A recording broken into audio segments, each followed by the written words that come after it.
लहरों से डरकर नौका पार नहीं होती, लहरों से डरकर नौका पार नहीं होती, कोशिश करने वालों की कभी हार नहीं होती। नन्ही चींटी जब दाना लेकर चढ़ती है, चढ़ती दीवारों पर 100 बार फिसलती है, गिरकर चढ़ना चढ़कर गिरना न अकरता है, मन का विश्वास रगों में साहस भर देता है, आखिर उसकी मेहनत बेकार नहीं होती, कोशिश करने वालों की कभी हार नहीं होती। गोताखोर सिंधु में डुबकियां लगाता है, जा जाकर खाली हाथ लौट कर आता है, मिलते नहीं मोते गहरे पानी में, बढ़ता दुगना विश्वास इसी हैरानी में। मुट्ठी उसकी हर बार खाली हाथ नहीं आती, कोशिश करने वालों की कभी हार नहीं होती। अपयश एक चुनौती है, स्वीकार करो, क्या कमी रह गई देखो और सुधार करो, जब तक न सफल हो नींद चैन को त्यागो तुम, संघर्ष का मैदान छोड़कर मत भागो तुम, कुछ किए बिना ही जय जयकार नहीं होती, कोशिश करने वालों की कभी हार नहीं होती, कोशिश करने वालों की कभी हार नहीं होती।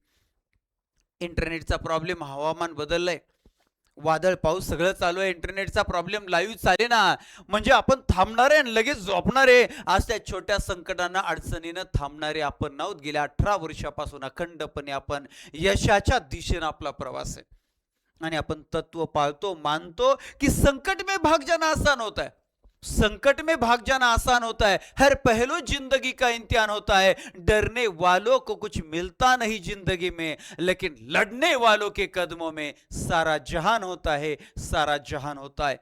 ओके, याच आत्मविश्वासासह शिकणारे, लढणारे आणि जिंकणाऱ्या अखंड महाराष्ट्रातील माझ्या शिक्षक बंधू आणि भगिनींचं आपल्या सर्वांच्या या लाडक्या व्यासपीठावर अर्थात शेळके मास्टरमाइंड अकॅडमीच्या या व्यासपीठावर सहर्ष असे स्वागत करीत आहे।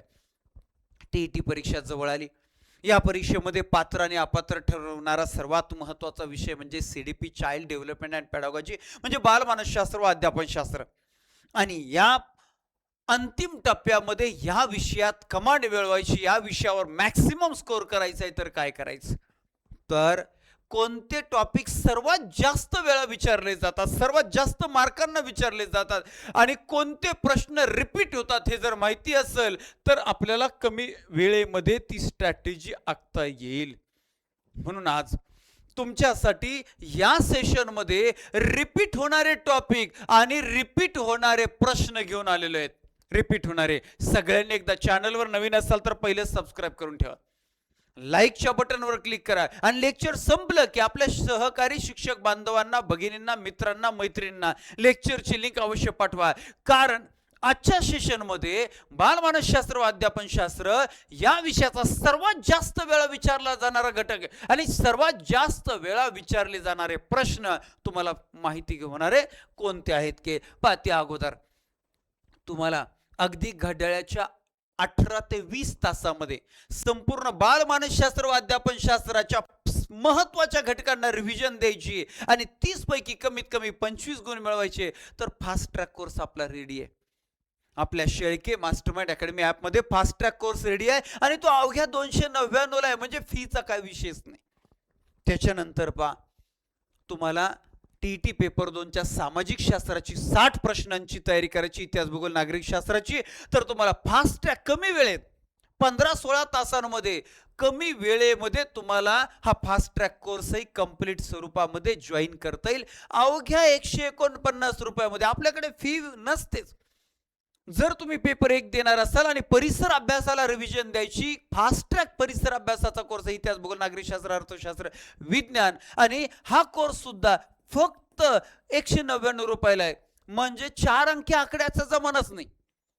गणित, भूमिती आणि बुद्धिमत्ता चाचणी यांचाही फास्ट ट्रॅक कोर्स रेडी आहे पेपर 1 असो पेपर 2 असो, फक्त 99 रुपयाला आहे ओके, आणि हा सगळ्यात महत्वाचं अंतिम टप्प्यामध्ये लास्ट अँड बेस्ट स्ट्रॅटेजी बालमानसशास्त्रासाठी आखलेली आहे। परीक्षा परिषदेने जे संदर्भ आपल्याला यादी दिलेली आहे, ती यादी सगळे आपण मिळवलेली, ते संदर्भ मिळवले आणि त्यांनी आता मध्यंतरी जे काठिण्य पातळीबद्दल, ज्या कन्सेप्ट बद्दल, बदललेल्या स्वरूपाबद्दल सांगितलं, त्या स्वरूपानुसार त्यांनी सांगितलेल्या संदर्भानुसार अंतिम विजयपथ सीडीपी टेस्ट सिरीज आपण सुरू केलेली, ज्यामध्ये तुम्हाला 30 प्रश्नांच्या 10 टेस्ट ऑनलाईन सोडवल्या मिळणार आहेत आणि त्याचं विश्लेषणाचे लेक्चर मिळणार आहेत। सगळे नवे घटक तुम्हाला इथं या विश्लेषणामध्ये शिकायला मिळतील आणि मॅक्सिमम याच्यापेक्षा अवघड प्रश्नच नाही। अशा काठिण्य पातळीच्या या 10 टेस्ट तुम्हाला मिळतील. आणि म्हणून हा एनी हाऊ कोर्स प्रत्येकाला कंपल्सरी जॉईन करायचाच आहे. हा तुम्हाला सीडीपीचे लास्ट रिव्हिजन, लास्ट स्ट्रॅटेजी बनवून देणार आहे परफेक्ट तयारी. आणि आता या आपल्या मुख्य मुद्द्याकडे, बालमानसशास्त्र व अध्यापन शास्त्राचा सर सर्वात जास्त वेळा, सर्वात जास्त मार्कासाठी विचारला जाणारा म्हणजे सर्वात महत्वाचा टॉपिक कोणता आहे, सर्वात जास्त रिपीट होणारा घटक कोणता आहे, तर तो रिपीट होणारा घटक आहे अध्ययनावर परिणाम करणारे घटक. सर मग किती मार्काला येतो, तो किती मार्काला येतो सांगू? 29 मार्कांपैकी 10 पेक्षा जास्त मार्कांना एकटा एक घटक आहे. 28 ते 30 घटक आहेत सगळे मिळून. मात्र त्या 28 ते 30 घटकापैकी 10 पेक्षा जास्त मार्कांना विचारला जाणारा हा एकमेव घटक आहे. काय बरं याच्यामध्ये सांगतो एका मिनिटात क्लिअर. पहिली गोष्ट, अध्ययनावर परिणाम करणाऱ्या घटकांचं वर्गीकरण येतं. मग त्याच्यामध्ये आंतरिक घटक कोणते, बाह्य घटक कोणते, असाही प्रश्न येतो. विद्यार्थ्याशी संबंधित घटक, शिक्षकाशी संबंधित घटक, पालकांशी संबंधित घटक, शाळेशी संबंधित घटक, कुटुंबाशी संबंधित घटक, समाजाशी संबंधित घटक, अशा प्रकारे. त्याच्यानंतर पुढे अध्ययनावर परिणाम करणारे शेवटचं वर्गीकरण ते 3 घटकाच्या रूपाने आपल्याला पाहायचं. पहिले अनुवंश, ते 5 मिनिटात वाचून होतं. दुसरा परिसर, ते तर 3च मिनिटांमध्ये क्लिअर. आणि मग तिसरा सगळ्यात महत्वाचा आहे आणि तो म्हणजे मानसिक घटक, मानसिक प्रक्रिया. यामध्ये मग संवेदना असेल, अवबोध असेल, प्रतिमा असेल, संबोध आहे, मग स्मरण विस्मरण, अवधान, अभिरुची, विचार प्रक्रिया आहे, अभिप्रेरणा आहे, गरजांचं वर्गीकरण आहे, बरोबर, बुद्धिमत्ता आहे, भावनिक बुद्धिमत्ता आहे, कल्पना आहे. या सगळ्या मानसिक प्रक्रिया आपल्याला इथं शिकायच्या. आणि झाल्या पैकीच्या पैकी एवढ्या कन्सेप्ट क्लिअर केल्या out of marks, out of marks. आता मी तुम्हाला दाखवतो की या टॉपिक वरती प्रश्न कसे आले होते, रिपीट कसे आलेले आहेत, रिपीट कसे होत आहेत. या सगळ्या प्रश्नांचं एकदम फास्ट मध्ये रिव्हिजन घ्यायची. पहिलं, बुद्धिमत्तेची व्याख्या करताना विल्यम जेम्स यांनी खालीलपैकी कोणत्या घटकावर भर दिलेला? हा विल्यम जेम्स म्हणजे अमेरिकन मानसशास्त्राचा जनक, ज्यानं मानसशास्त्राचं पहिलं पुस्तक लिहिले, प्रिन्सिपल्स ऑफ सायकोलॉजी, 2024ला प्रश्न विचारला होता. याला आधुनिक मानसशास्त्राचा जनक सुद्धा म्हणतात.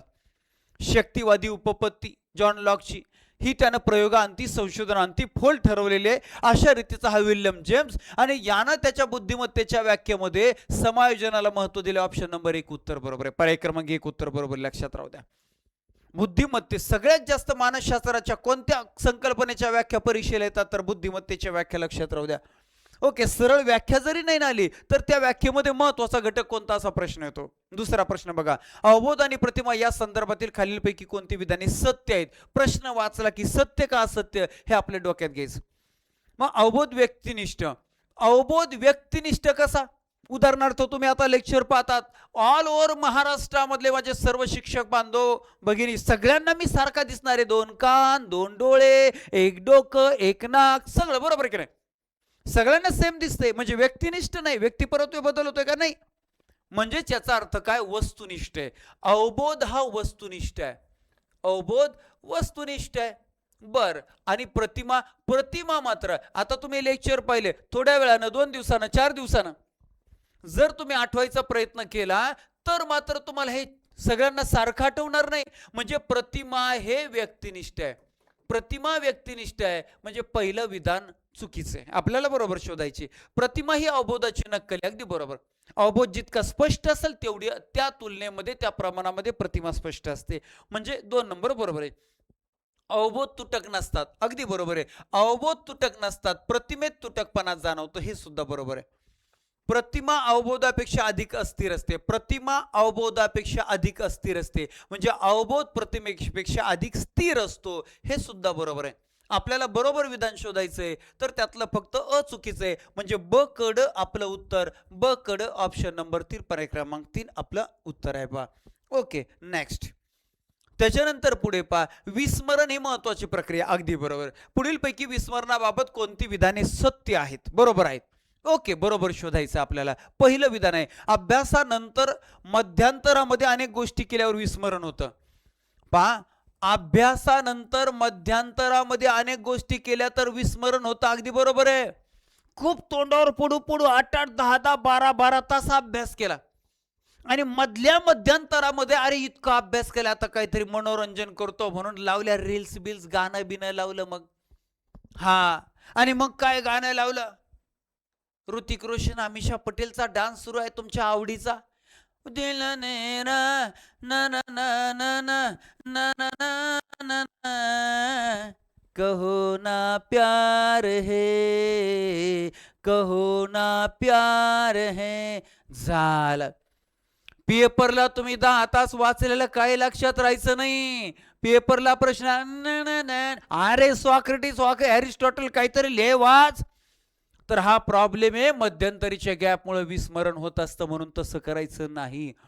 अचूक प्रत्यावाहन व प्रत्याभिज्ञान विस्मरणावर साधक परिणाम, विस्मरणावर साधक नाही स्मरणावर साधक परिणाम करतात, म्हणजे चांगलं लक्षात राहत असतं. याचा अर्थ हे पण चुकीचं आहे. बर, अभ्यासानंतर झोप घेतल्यास विस्मरण होते. अभ्यासानंतर झोप घेतल्यास विस्मरण होत नाही. विस्मरण होत नाही म्हणजे स्मरण होते. ओके, याचा अर्थ हे पण चुकीचं आहे. जाणीवपूर्वक दमन केल्यास विस्मरण होते, बरोबर आहे. आपण जाणीवपूर्वक विसरायचा प्रयत्न केला ना तर विस्मरण होते. आता अपवादात्मक घटना सोडून द्यायच्या, त्या नाही. हा तिला फार विसरायचा प्रयत्न केला, तुम जितना भुलाना चाहोगे मैं उतनी याद आऊंगी असं म्हणते ती. ते अपवादात्मक घटना नाही, नॉर्मल नॉर्मल कॉमन कॉमन गोष्टी. तर ही बरोबर आहे. आपल्याला बरोबर विधान शोधायचंय, तर आपल्याला ब आणि क चुकीचे सापडलेले आणि अ आणि ड बरोबर आहे, म्हणून अ आणि ड ऑप्शन नंबर 3. नेक्स्ट पुढे, अध्यापनाची यश अध्यापनात निर्माण केल्या जाणाऱ्या प्रेरणेच्या प्रमाणात असते, बरोबर आहे.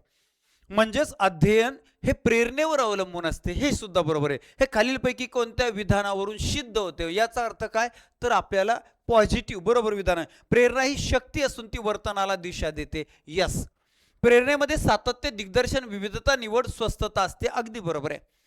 कोणत्याही प्रेरणेची पूर्तता एकाच मार्गाने नाही, ते अनेक मार्गाने होऊ शकते, म्हणजे हे चुकीचं आहे. प्रेरणेमुळे शारीरिक व मानसिक समतोल साधला जातो, हे सुद्धा बरोबर आहे.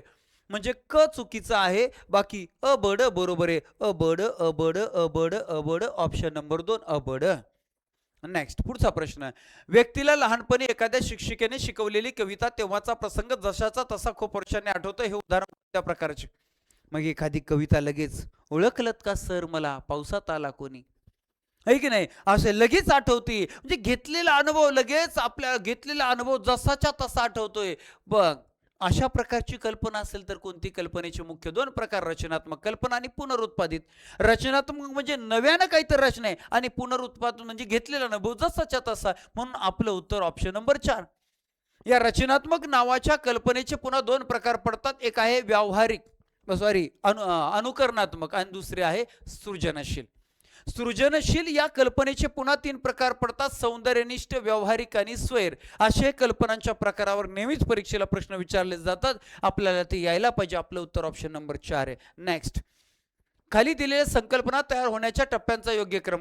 संबोध किंवा संकल्पना निर्माण होण्याच्या टप्प्यांचा क्रम डोक्यात फिट पाहिजे. एक म्हणजे प्रत्यक्ष अनुभव आला, प्रत्यक्ष अनुभव. अनुभवात्मक गुण वैशिष्ट्ये लक्षात येतात, शिंग असलेला, काळ्या रंगाचा, पांढऱ्या रंगाचा असा. याचा अर्थ काय, क. ओके, आता गुण वैशिष्ट्ये लक्षात आल्यानंतर गुण वैशिष्ट्यांचं सामान्यीकरण करायचंय, ब. ओके, त्याच्यानंतर अमूर्त रूप द्यायचंय, ई. आणि त्याच्यानंतर संकल्पना तयार, अकब इड, अकब इड ऑप्शन नंबर 2. Option number 2. पुढे, खालीलपैकी कोणते अनुवंशा संदर्भाचे नियम आहे. अनुवंशाचे 3 नियम, अनुभव आणि अध्ययनाचे 3 नियम लक्षात राहू द्या. ग्रेगॉर मेंडेलने वाटाण्यावर 1860 मध्ये संशोधन घडून आणलं आणि त्याने अध्ययन अनुवंशाचे 3 नियम सांगितले. साधर्म्याचा नियम, मम्मी पप्पा आणि दुसरी पिढी म्हणजे हे टाबर, त्यांच्यामध्ये काही प्रमाणात का होईना साम्यता असते, म्हणजे समानता असते, साधर्म्याचा नियम. त्याच्यानंतर मम्मी पप्पा आणि पुढची पिढी म्हणजे हे पुढचे बारकले टाबर, नवीन पिढी, यांच्यामध्ये 100% ॲज इट इज सारखेपणा नसतो, वेगळेपणा असतो, म्हणून वैविध्याचा नियम. आणि तिसरा आहे सरासरीकडे झुकण्याचा कल, परागतीचा नियम. असे 3 नियम आहेत, म्हणजे अ ब ड. आपलं उत्तर अ ब ड. कुठे गेलं, अ ब ड ऑप्शन नंबर 4. आणि अध्ययनाचे 3 नियम थॉर्नडाईकने सांगितलेले. एक तयारीचा किंवा सज्जतेचा नियम, दुसरा सरावाचा किंवा पुनरावृत्तीचा नियम आणि तिसरा जो आहे परिणामाचा नियम.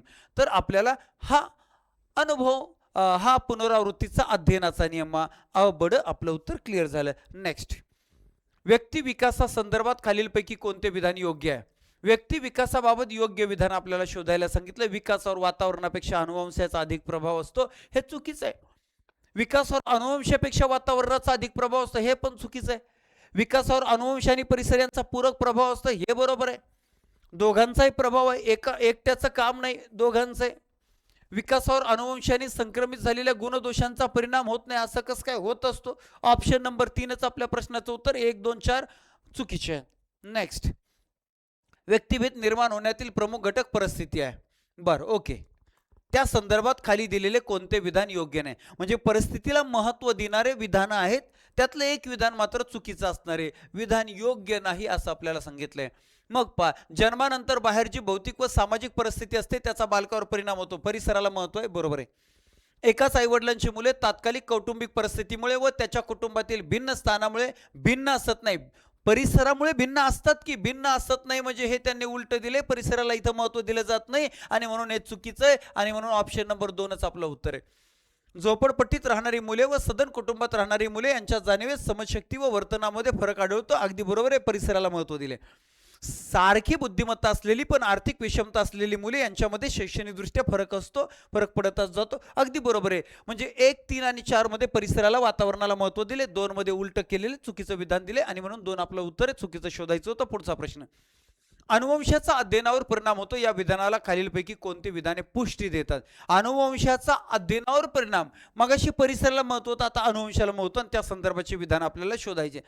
अध्ययनात विद्यार्थ्याच्या जन्मजात क्षमतांचा विचार आवश्यक असतो, ओके, बरोबर आहे. बालकाच्या विकासाची दिशा अनुवंशिकतेवरून ठरवता येते, बरोबर आहे. पुढे, प्रत्येकाची उपजत वृत्ती व कल लक्षात घेऊन अध्ययन प्रक्रियेचे नियोजन व मापन करावे, हे सुद्धा बरोबर आहे. बालकामध्ये आढळणारी व्यक्ती भिन्नता ही अनुवंशिकतेच्या भिन्नतेमुळे आढळते, हे सुद्धा बरोबर आहे. 4 आहे. असं त्यांनी सांगितलं नाही कुठल्या की विकासाचा काहीच परिणाम नाही, त्यांनी फक्त अनुवंशाला महत्व द्यायचं ठरवलेलं आहे. सगळेच बरोबर आहेत आणि म्हणून ऑप्शन नंबर 4 अ ब क ड सर्व. पुढचा प्रश्न, प्राथमिक स्वरूपाची मानसिक प्रक्रिया म्हणजे संवेदना, बरोबर आहे. या संदर्भातील पुढीलपैकी कोणती विधाने असत्य आहेत? कशी आहेत? असत्य म्हणजे रॉंग शोधायचे संवेदनेसंदर्भात. पहिलं, संवेदना ही शुद्ध निर्भेळ असेलच असे नाही, तसं नाही, संवेदना ही शुद्धच पाहिजे. संवेदना ही शुद्ध तरच संवेदना म्हणायची, तिला अर्थ प्राप्त झाला, अवबोध तयार होतो, म्हणजे हे पहिलं चुकीचं आहे. दुसरं, कोणती संवेदना निर्माण होण्यासाठी बाह्य उद्दीपकाची आवश्यकता असते? 12, संवेदना निर्माण होणे आपल्या इच्छेवर अवलंबून असते, असं काही नाही, इच्छेवर अवलंबून नाही. इच्छा नसताना सुद्धा संवेदना होती, समोर ऍक्सिडेंट झाला, मला ऍक्सिडेंट बघायचीच नाही, असं होणार आहे का? नाही. विविध प्राण्यांच्या संवेदन क्षमता भिन्न असतात, बरोबर आहे. ओके, तर आपल्याला काय चुकीचं शोधायचं आहे? आपल्याला अ आणि क चुकीचं सापडलेलं आहे, अ आणि क, ऑप्शन नंबर 3 पर्याय क्रमांक 3 चुकीचे विधान. नेक्स्ट, खाली दिलेल्या विधानामध्ये विस्मरणाबाबत कोणते विधान असत्य आहे?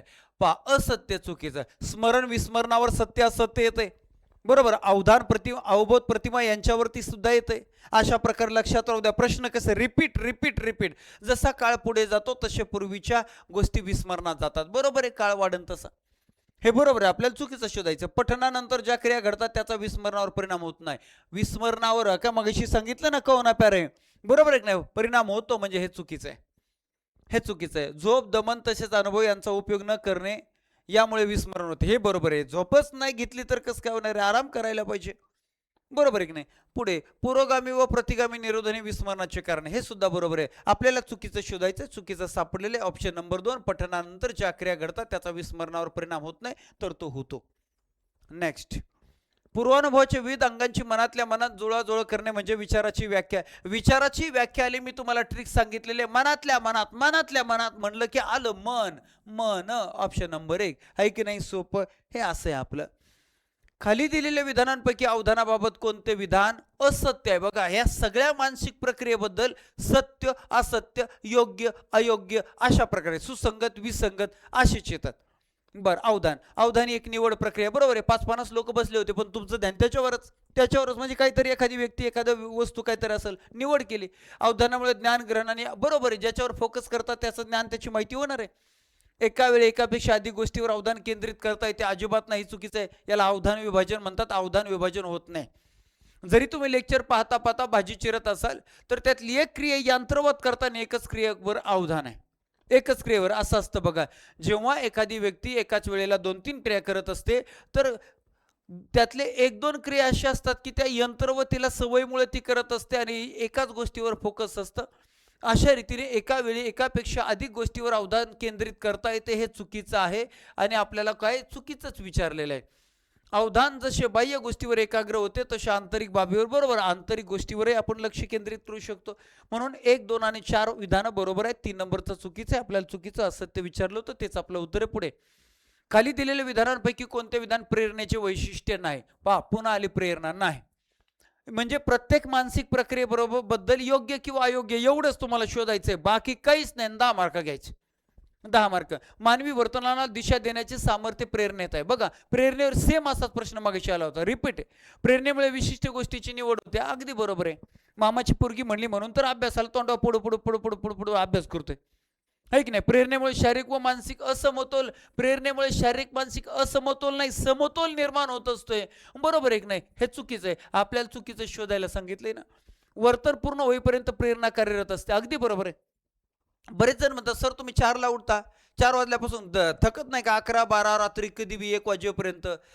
प्रेरणा, मोटिवेशन बरं बाह्य नाही, आंतरिक आहे. Option number 3.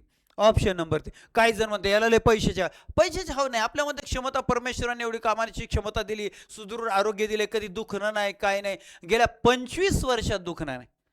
एवढी देवाची कृपा असेल तर एवढं चांगलं आरोग्य दिलं तर देशाच्या राष्ट्राच्या सेवेसाठी जर घातलं तर काय आनंद आहे. 100% आनंद आहे. डॅनियल गोरमन यांच्या भावनिक बुद्धिमत्तेच्या घटकातील व्यक्तिगत व सामाजिक क्षमता त्यांची लक्षणे यांच्या जोड्यांचा पर्याय दिलेला आहे. बरं, आता लावा जोड्या. आवडीच्या जोड्या, आवडीच्या जोड्या. आत्मपरिचय, आत्मभान, स्वजाणीव भावनिक बुद्धिमत्तेचा पाया त्याला म्हणतात. मग शोधणे बघा, आपल्या भावना, अभिरुची, कमतरता शोधायच्यात. म्हणजे अल अल अल अल अल अल इथं अल. बर, अल कुठंच नाही म्हणजे 3 नंबरचाच पर्याय. बरं, अभिप्रेरणा, प्रेरणा, मोटिवेशन काहीतरी पाहिजे. अपयशाची कारणे शोधून पुन्हा प्रयत्नशील. बर, व बौ बौ तज्ञभूती बरोबर का नाही? तज्ञभूती म्हणजे दुसऱ्याच्या भावनांचा आदर करणे, कदर करणे, समजून घेणे, इतरांच्या कमतरता, क्षमता समजून घेणे. तज्ञभूती. कय कय कय आत्मनियंत्रण, कंट्रोल, स्वतःच्या भावनांवर नियंत्रण, स्वतःच्या वर्तनाची स्वतः जबाबदारी घेणे. म्हणजे डर. ओके, असं शिकले तर डर भाग जाएगा. Option number 3. बालमानसशास्त्रात 30 पैकी 30चं टार्गेट आहे. अशा सगळ्या कन्सेप्ट क्लिअर करायचे. बाह्य जगाचे ज्ञान मिळवणारी अवबोध ही मूलभूत मानसिक प्रक्रिया. मूलभूत मानसिक प्रक्रिया 2 आहे, संवेदना आणि अवबोध. लक्षात ठेवायच्या. का तुम्हाला का बरं यांना मूलभूत म्हणायचं? प्रत्यक्ष अनुभव घेताना 2च निर्माण होतात. त्या दोन्हींवर बाकीचे अवलंबून असतात. कल्पना बिल्पना काय असेल ती सगळं पाहता. अध्ययनार्थ्याला बाह्य जगाचे ज्ञान मिळावे म्हणून प्रशिक्षकांनी पुढीलपैकी कोणती बाब टाळावी? पण शिक्षकांनी कोणती बाब टाळावी? असं टाळावी म्हणजे अवबोधाबद्दल काहीतरी चुकीचं आपल्याला ओळखायचं. 4 पर्यायापैकी. अध्ययनार्थ्याला विविध अनुभव द्यावे. विविध अनुभव देणं हे चांगले, चुकीचं नाहीये. आपल्याला चुकीचं शोधायचंय. पूर्वाग्रहामुळे चुकीचा बोध होत असेल तर तसा होऊ नये यासाठी खबरदारी घ्यायची. हे बरोबर आहे. आपल्याला चुकीचं शोधायचंय. आकृती पार्श्वभूमीला महत्व देऊ नये. महत्व द्यायचं आहे. पार्श्वभूमी आकृती झाली ना, आकृती पार्श्वभूमी झाली घोटाळा. गुरुजीकडं, फळ्याकडं, शिक्षकांकडं पाहायचं, आकृतीच पाहिजे ते. पण आपला गण्या गुरुजीला पार्श्वभूमी टाकतोय आणि तिकडे बघतोय कॉपऱ्यातलीकडं. याच्यामुळेच 10 वेळा बसावं लागलंय. घोटाळा होतो की नाही? तर अशा रीतीनं ही बाब टाळायची. आकृतीला आकृतीच ठेवायची, पार्श्वभूमीला पार्श्वभूमीच ठेवायची. अवबोध रचनेला महत्व द्यायचं. हा, ही रचना आहे अवबोध रचना, त्याला महत्व द्यायचं. ऑप्शन नंबर 3 चुकीचं आहे आणि तेच आपलं उत्तर आहे. नेक्स्ट, खाली दिलेल्या विकास विषयीच्या विधानामध्ये कोणते विधान? बघा, आला विकासा संदर्भाचं असत्य. या मानसिक प्रक्रियेबद्दल सत्य का असत्य एवढंच तुम्हाला शोधायचंय. आता असत्य, व्यक्ती आणि वातावरण यात आंतरक्रिया होते व त्यामुळे विकास घडून येतो. अगदी बरोबर आहे. आपल्या जनता नेतेत काय आंतरक्रियाच होईना. नुसता नेते नुसते घ्याव लुटा. स्विस बँकेत, स्विस बाहेरच्या देशात, तिकडं त्यांचंच भरीत आहेत. विकास सापडायनाच. 80 वर्ष झाले देशाला स्वातंत्र्य. व्यक्ती आणि वातावरण यांच्यात आंतरक्रिया होऊन विकास होतो म्हणजे आम्हाला सापडायना विकास. प्रगतीच्या स्वरूपात बदल होण्याच्या क्रियेला विकास म्हणतात. गुणात्मक बदल प्रगतीच्या स्वरूपातला बदल म्हणजे विकास. बरोबर आहे. पुढे, गुणधर्मात होणाऱ्या बदलाची जाणीव करून देणारा विकास असतो. अगदी बरोबर आहे. वाढ ही विकासाच्या तुलनेत व्यापक संकल्पना आहे. उलट केलं, वाढ संख्यात्मक, छोटी उंची वाढली, जाडी वाढली, ढोला झाला, याला वाढ म्हणायचं. संख्यात्मक बदल मापन, सोपं मापन. मग व्यापक संकल्पना विकास आहे. वाढ ही विकासाच्या तुलनेत व्यापक नाही, विकास ही वाढीच्या तुलनेत. This is wrong. That's why option number 4 is our correct option. Next, लहान वस्तू व मोठ्या वस्तू एकत्र ठेवल्या तर लहान वस्तूंचा एक व मोठ्या वस्तूंचा एक असे दोन गट दिसतात. हे बाह्य उद्दीपकाच्या वर्गीकरणाच्या कोणत्या तत्वानुसार? आता हे इथं इथं इथं असे, त्याच्यानंतर असे असे असे टाकले आणि मग वर्गीकरण करायला तर आपण म्हणतो 4 मोठे गोल आहेत, 3 छोटे गोल आहेत. असं का म्हणतो? दिसायला सारखे म्हणजे सादृश्यता. Option number 2 सादृश्यता. आता असं काढले, इथं 3 आहेत, इथं 4 आहेत, इथं 5 आहेत. आपण काय म्हणू? 3चा एक समूह आहे, 4चा एक समूह आहे, 5चा एक समूह. असं का म्हटलं आपण? आपण 5 4 4 9 3 12 12 गोल आहेत असं का नाही म्हणलो? नाही, इथं जवळ जवळ आहेत, हे जवळ जवळ आहेत, याला म्हणायचं सानिध्य. असं बाह्य उद्दीपकांचे गाठ समष्टीवाद्यांनी सांगितले. त्या पद्धतीने आपल्याला करता आलं पाहिजे. आपलं उत्तर ऑप्शन नंबर 2 आहे. पुढे, खालील विधानामध्ये अवबोध व प्रतिमा यातील फरक दिलेला आहे. अवबोध प्रतिमा सगळ्यात जास्त वेळा फरक आलेला आहे. अजिबात मार्क गेला नाही पाहिजे. त्यापैकी कोणता फरक योग्य आहे? फरक योग्य विचारले आपल्याला. पहिला, अवबोध वस्तुनिष्ठ तर प्रतिमा व्यक्तिनिष्ठ. बरं, हा प्रश्न तर मला वाटतं अवबोध म्हणजे अर्थपूर्ण संवेदना तर पूर्वीच्या अनुभवाचे नाही, थोडा बदल आहे. बरं, अवबोध सेम टू सेम प्रश्न, सेम टू सेम 3 पर्याय आले. चौथा पर्याय मला वाटतं फक्त वेगळा आहे, म्हणून चेक करू. अवबोध वस्तुनिष्ठ नाही, हा अवबोध वस्तुनिष्ठ. आता अवबोध वस्तुनिष्ठ आलाय, बरोबर आहे. मगाशी व्यक्तिनिष्ठ होतं, बघा फरक. आणि प्रतिमा व्यक्तिनिष्ठ असते, बरोबर आहे, बरोबर आहे. मगाशी उलट होतं पा. थोडा थोडा फरक करून प्रश्न रिपीट होत आहेत. कसे? अवबोधात तुटकपणा जाणवतो. अवबोधात तुटकपणा नाही म्हणजे सेम टू सेम ते पर्याय फक्त उलटे केलेत, थोडेसे फिरवलेत. अवबोधात तुटकपणा नाही, प्रतिमेत तुटकपणा. प्रतिमा तुटक असत नाही, हे पण चुकीचं आहे. बर, अवबोध ही प्रतिमेची ना. आता बघा, मगाशी काय होतं? प्रतिमा या अवबोधाची नक्कल. हे बी चुकलेले आहे. अवबोध नाही प्रतिमेची, प्रतिमा या अवबोधाची नक्कल. अवबोध म्हणजे अर्थपूर्ण संवेदना तर पूर्वीच्या अनुभवांचे पुनरुज्जीवन म्हणजे प्रतिमा आहे. बरोबर. ओके, तर आपल्याला काय विचारलेलं आहे? त्यापैकी कोणता फरक योग्य आहे? योग्य आहे तर 4. याचा अर्थ काय? तर खाली पर्याय असायला पाहिजे होते आणि मग 1 आणि 4 हे इथं असेल, ब क ड असे असायला पाहिजे होते. 1 आणि 4 बरोबर आहे. पा, अवबोध वस्तुनिष्ठ, प्रतिमा व्यक्तिनिष्ठ असते, हे बरोबर आहे. अवबोध म्हणजे अर्थपूर्ण संवेदना आहे तर पूर्वीच्या अनुभवाचे पुनरुज्जीवन म्हणजे प्रतिमा आहे, बरोबर आहे. 1 आणि 4 बरोबर आहे. नेक्स्ट, समस्येचे विश्लेषण करून ती सोडवण्याची योजना तयार करणे म्हणजे विचार प्रक्रिया आहे. मोहसिनची व्याख्या, याकरिता पुढीलपैकी कोणती बाब लागू पडत नाही? कोणती बाब लागू पडत नाही म्हणजे विचार प्रक्रियेबद्दलचं चुकीचं काहीतरी आपल्याला शोधायचंय. शब्द, प्रतिमा, कल्पना, नकाशा इत्यादी विचारांची प्रतिमा आहेत, बरोबर आहे. प्रतीक आहेत, याद्वारे आपण विचार करत असतो. मुले कारक कौशल्यांच्या आधारे विचार करतात, बरोबर आहे. कृतीच्या, कारक कौशल्य म्हणजे कृतीच्या आधारे. लहान मुले प्रतीकांद्वारे नाही, मोठाली माणसं प्रतीकांद्वारे विचार करतात. लहान मुलं कृतीद्वारे, वरती दिले कौशल्याच्या आधारे, म्हणजे हे चुकीचं आहे. विचार म्हणजेच प्रतिकात्मक वर्तन, हे बरोबर आहे बघा. आणि म्हणून ऑप्शन नंबर 3 आपल्या प्रश्नाचं उत्तर आहे. आपल्याला चुकीचं शोधायचंय. एवढ्या स्पीडने गेलं तर सगळे प्रश्न बघा, सगळे रिपीट होणारे टॉपिक आणि रिपीट होणारे प्रश्न आपले कंप्लीट होतील आणि खूप छान पद्धतीनं आपल्या कमी वेळेमध्ये 30 पैकी 30च्या टार्गेटपर्यंत आपल्याला जायचंय. पुढचा प्रश्न बघा, अवधान केंद्रीकरण करण्यास अभिरुची महत्वाची. आता अभिरुचीबद्दल आलेले आहे, अवधान अभिरुचीबद्दल. त्यासाठी खालीलपैकी कोणते विधान समर्थन करत नाही म्हणजे याचा अर्थ चुकीचं शोधायचंय. अभिरुची नैसर्गिक व संपादित नसते दिलंय. अभिरुची नैसर्गिक आणि संपादित असते, याचा अर्थ इथं हे चुकीचं आहे. आपल्याला चुकीचं शोधायचं. एक तर सापडलं. अध्ययनार्थ्याला यश मिळत गेले की अभिरुची निर्माण होते, हे बरोबर आहे. शिक्षकाच्या व्यक्तिमत्वाचा परिणाम अवधान व अभिरुचीवर निर्माण करण्यास होतो, अगदी बरोबर आहे. विविध उपक्रमांचा वापर केल्यास मुलांमध्ये अभिरुची निर्माण होऊन त्याचे अवधान शिक्षणाकडे खेचले जाते. ब कडे बरोबर आहे. पहिलं एकच चुकीचं आहे. आपल्याला चुकीचं म्हणजे समर्थन करीत नाही म्हणजे चुकीचं शोधायचं होतं, सापडलं आपल्याला. पुढचा प्रश्न, खाली दिलेल्या प्रेरणामध्ये कोणती प्रेरणा व्यक्तिगत प्रेरणा आहे? खाली दिलेल्या प्रेरणामध्ये प्रेरणेचे गरजांचे प्रकार आहेत बघा. शारीरिक प्रेरणा असेल, वैयक्तिक प्रेरणा असेल, सामाजिक प्रेरणा, बरोबर. तर आता पाहूया आपण. झोप व विश्रांती, काम, तापमान नियंत्रण हे शारीरिक प्रेरणा आहे. आणि कृती करावीशी, एखादी कृती करावीशी वाटणे ही वैयक्तिक प्रेरणा आहे. ऑप्शन नंबर 4, पर्याय क्रमांक 4 आपल्या प्रश्नाचं उत्तर आहे. पुढचा प्रश्न. अनुवंशापेक्षा परिसर म्हणजे शिक्षण व सुसंस्कारमय वातावरण व्यक्तिमत्वाच्या जडणघडणीत महत्वाची भूमिका बजावते, असे मत कोणी व्यक्त केलेले आहे? असे मत व्यक्त करून प्रयोगाने सिद्ध करून दाखवलेले आहे. आता हा नन पाहिले तर हे अनुवंशाला महत्व देतात किंवा जन्मजात स्वभावाला महत्व देतात, म्हणजे हे उत्तर नाही. हेवर्ड आणि वॅटसन हे वातावरणाला महत्व देत आहेत. हेवर्ड आणि वॅटसन, म्हणून ऑप्शन नंबर 2 आपल्या प्रश्नाचं उत्तर आहे. याच्या पुढे जाऊन तुम्हाला सांगतो, हे नेहमीच परीक्षेला आलेलं आहे. म्हणून मॅकआयव्हर आणि पेज यांनी दोन्हीही घटकांना महत्व दिलेले आहे. दोन्ही घटकांना, अनुवंश आणि परिसर. ओके. आणि मार्क्विस आणि वुडवर्थ हे दोघं सांगतायत की अनुवंश आणि परिसर या दोघांचाही परिणाम होतो, मात्र त्यांचा परस्पर संबंध बेरजेप्रमाणे नाही तर गुणाकाराप्रमाणे. जसं आयताच्या क्षेत्रफळावर आयताच्या लांबी रुंदीचा परिणाम होत असतो, तसंच विकासावर या दोन संकल्पनांचा परिणाम होतो. अशा रीतीने या दोघांनी संकल्पना सांगितल्यात.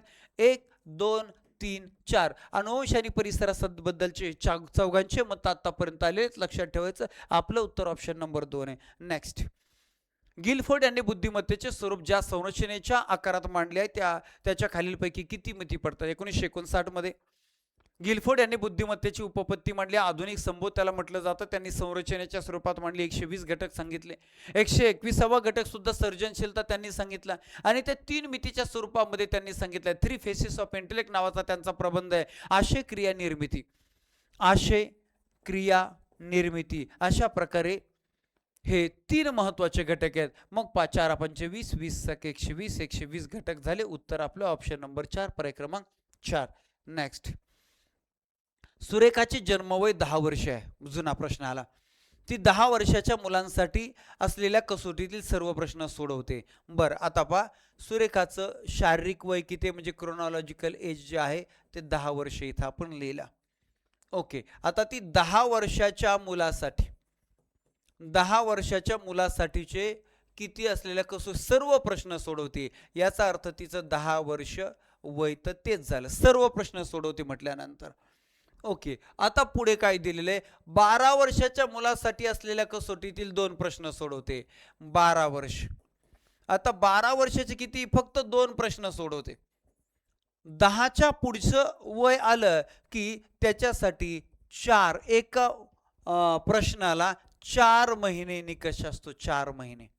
ओके. मग इथं 4 दुने 8 महिने. 4 दुने 8 महिने. त्याच्यानंतर पुढे काय आहे? 14 वर्षाच्या मुलांसाठी असलेल्या कसोटीतील 3 प्रश्न आले. आता 14 वर्ष 3 प्रश्न आणि 4 महिने. 4 त्रिक 12. 12 महिने. 12 महिने इज इक्वल टू वर्ष. 1 वर्ष. हे 1 वर्ष, हे 10 वर्ष 11. 11 वर्ष 8 महिने. उत्तर 11 वर्ष 8 महिने आपलं उत्तर आहे. पाहूया कुठे?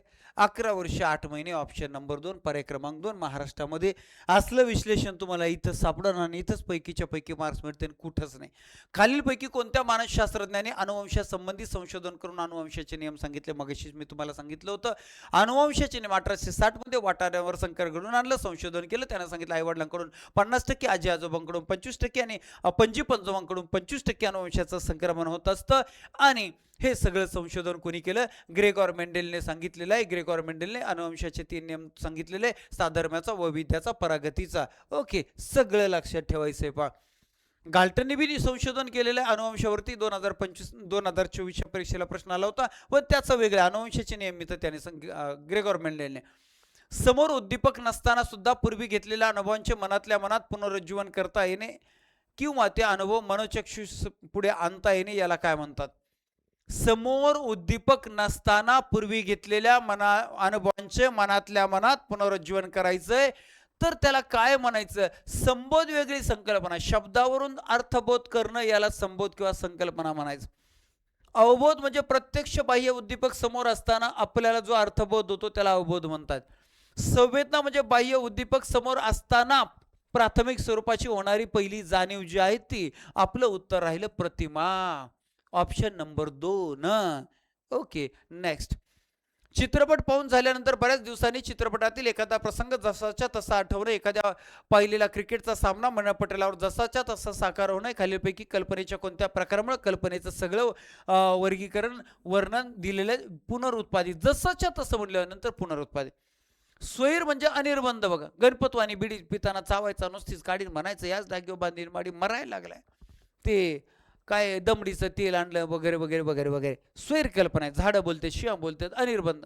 व्यावहारिक कल्पना म्हणजे कधी घराची डिझाईन बनवलेली, पुलाची डिझाईन बनवली, त्याला व्यावहारिक कल्पना म्हणतात. म्हणजे मूलभूत सिद्धांत आणि उपयुक्ततेवर आधारित असणाऱ्या कल्पना व्यावहारिक असतात. आणि चित्रकार शिल्पकार यांच्या सौंदर्यनिष्ठ कल्पना आहे. हिरवे हिरवे गारगालीचे हरितृणाच्या मुखमालेचे. बरोबर, आपलं उत्तर ऑप्शन नंबर 3 आहे. नेक्स्ट.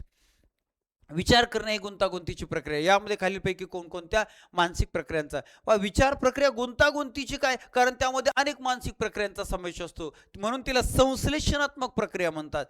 मग तुम्हाला अवबोध असायला पाहिजे, संकल्पना असायला पाहिजे, तर्क, चिकित्सा, स्मरण, सगळंचे म्हणून अ ब कडे सर्व. ऑप्शन नंबर 4, पर्याय क्रमांक 4. नेक्स्ट. खाली दिलेल्या उदाहरणांमध्ये कोणते उदाहरण विचार प्रक्रियेतील अवबोधात्मक स्तराचे उदाहरण आहे? आता तुम्हाला पहिलं हे माहिती असायला पाहिजे. काय माहिती असायला पाहिजे? की विचार प्रक्रियेचे 2 स्तर आहेत. कोणते स्तर आहेत? तर एक आहे संबोधात्मक स्तर, संबोधात्मक स्तर, आणि दुसरा आहे अवबोधात्मक स्तर. अवबोधात्मक. अवबोध कधी होतो? बाह्य उद्दीपक समोर असताना प्रत्यक्ष अनुभव. मग समोर उद्दीपक असताना त्या उद्दीपकाबद्दल विचार करणं म्हणजे अवबोधात्मक स्तर. कपडे आणायला गेले, कपडे आणायला दुकानामध्ये गेले, समोर अनेक प्रकारचे कपडे आणि मग कोणता यातला निवड विचार करतायत, तो अवबोधात्मक. मात्र संबोधात्मक म्हणजे काय? तर ते बाह्य उद्दीपक समोर नसताना नसलेल्या बाह्य उद्दीपकाबद्दल, म्हणजे समोर नसताना त्या बाह्य उद्दीपकाबद्दल विचार करणे, त्याला संबोधात्मक म्हणतात.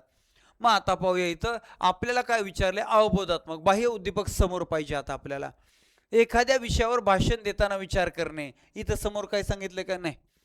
महात्मा गांधीजींचा फोटो पाहिला की त्यांचा पोशाख, राहणीमान यासंबंधी विचार करणे. आला, फोटो पाहिला, आता बाह्य उद्दीपक समोर आहे, उत्तर आपल्याला मिळालं. एखादी कथा लिहिताना विचार करणे. काही समोर दिले की नाही? दिलेल्या विषयावर निबंध लिहिताना विचार करणे. नाही. Option number 2, clear cut. पुढे, स्मरणाचा प्रमुख घटक ग्रहण यावर परिणाम करणारा एक घटक म्हणजे व्यक्तीची मनोघडण, मानसिक रचना. बरं, यामध्ये खालीलपैकी कोणती बाब येते कोणती? चेतकाची तीव्रता बाह्य घटक आहे, अर्थपूर्णता बाह्य घटक आहे. हे काय? मानसिक पक्वता. मनोरचना म्हणजे मानसिक पक्वता आहे. चेतन स्रोत सुद्धा बाह्य घटक आहे. ऑप्शन नंबर 3 आपल्या प्रश्नाचं उत्तर. धारणेचे मापन करताना खालीलपैकी कोणती पद्धती वापरली जात नाही? धारणेचे मापन करताना म्हणजे आपल्या मनात एखादा अनुभव किती बसलेला आहे त्याचं मापन करण्यासाठी ज्या पद्धती वापरल्या जातात त्यातली कोणती वापरली जात नाही. असं प्रत्याह्वान आपण वापरतो, म्हणजे आठवण्याचं काम. प्रत्याभिज्ञान ओळखण्याचं काम वापरतो. पुनराध्ययन पद्धत, पुन्हा म्हणजे समजा इथं अध्ययन केलं, 1 तास लागला, पुन्हा तोच घटक दुसऱ्यांदा आपण अध्ययन करतो, त्याला पुनराध्ययन म्हणतात. आता मात्र 30 मिनिटे लागली. ओके, अशा रीतीनं 30 मिनिटे लागली, कमी वेळ, अर्धा वेळ वाचला, याचा अर्थ धारणा आहे.